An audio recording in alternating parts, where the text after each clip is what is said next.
Welcome to the Arabic grammar course lesson 2।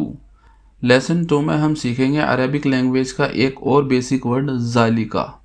ज़ालिका का मतलब English में होता है दैट, मतलब हिंदी या उर्दू में बोलेंगे इसे वह।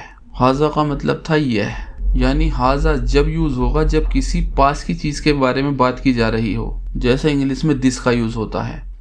जबकि ज़ालिका का इस्तेमाल जब होगा जब किसी दूर की चीज़ के बारे में बात की जा रही है, जैसे इंग्लिश में दैट का यूज़ होता है।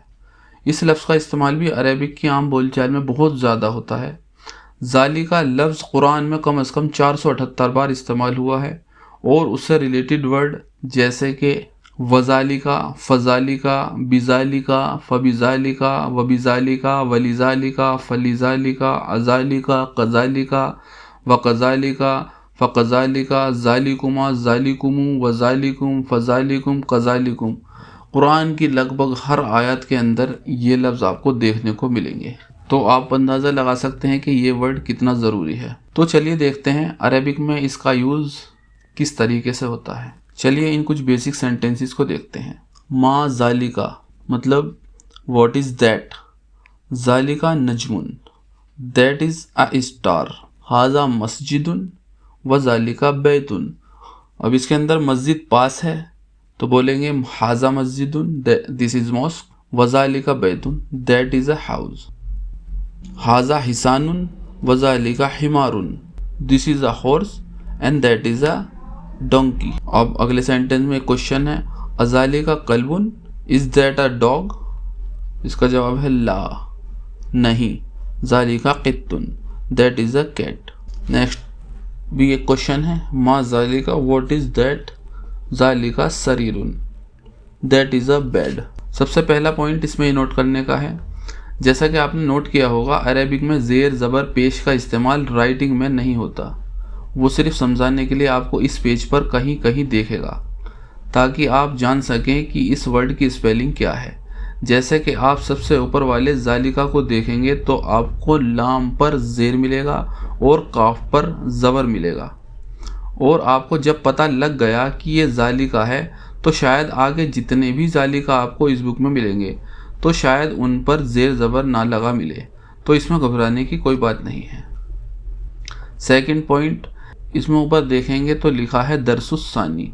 दर्स मतलब लेसन, सानी मतलब सेकंड, तो ये भी आपकी वोकेबलरी का हिस्सा होना चाहिए। फर्स्ट लेक्चर का मतलब था दरसुल अव्वल। अब देखते हैं आगे का सेंटेंस, मन हाजा व मन ज़ालिका, what is this and what is that. इसमें दो क्वेश्चन हैं और दोनों क्वेश्चन के बीच में एक वाव है। वाव का मतलब होता है एंड, यानी कि आपने एक नया वर्ड और सीखा है। वाव मतलब and, what is this and what is that. इसका जवाब क्या है, दिस इज़ मुदर्रिस, हाजा मुदर्रिसुन, दिस इज़ अ टीचर, वज़ालिका इमामुन, एंड दैट इज़ अ इमाम, जो नमाज पढ़ाते हैं, एंड दैट इज़ अ इमाम। नेक्स्ट है क्वेश्चन, मा ज़ालिका, व्हाट इज़ दैट। ज़ालिका हजरुन, दैट इज़ अ स्टोन। हजर का मतलब होता है स्टोन। आपने हजर अस्वद सुना होगा, अस्वद का मतलब होता है ब्लैक, तो हजर अस्वद का मतलब हुआ ब्लैक स्टोन। हाजा सुक्करुन व ज़ालिका लबनुन, this is a sugar and that is a milk. ये चीनी है और वो दूध है। सुक्करुन मतलब चीनी, ज़ालिका लबनुन, लबनुन मतलब दूध। अब आगे एक तमरीन है, इक़रा व उक्तुब। इक़रा मतलब रीड व उक्तुब, व मतलब एंड, उक्तुब मतलब right, read and right. Tamreen का मतलब होता है एक्सरसाइज, और ये नीचे वाली आपको खुद एक्सरसाइज करनी है। उसके नीचे लिखा है कलिमातुन जदीदा, मतलब जो इस लेक्चर में आपने न्यू वर्ड सीखे हैं। तो वो नए वर्ड्स क्या हैं, इमामुन यानी कि जो नमाज पढ़ाते हैं इमाम, हजरुन स्टोन, सुक्करुन शुगर, लबनुन मिल्क। तो आप ये एक्सरसाइज कीजिए और इस एक्सरसाइज को करने के बाद ही अगला लेक्चर को देखिए। तो आज के लेक्चर में इतना ही। उम्मीद है अरेबिक लैंग्वेज सीखने में आपको मज़ा आ रहा होगा। आपको प्रैक्टिस करते रहना है, नोट्स बनाते रहना है, बिना लिखे काम नहीं चलेगा। तो जिस भी लेक्चर में इस तरह के एक्सरसाइज मिलती हैं उन्हें करना ज़रूरी है। तो जल्दी मिलते हैं एक नए लेक्चर में, तब तक के लिए खुदा हाफिज़।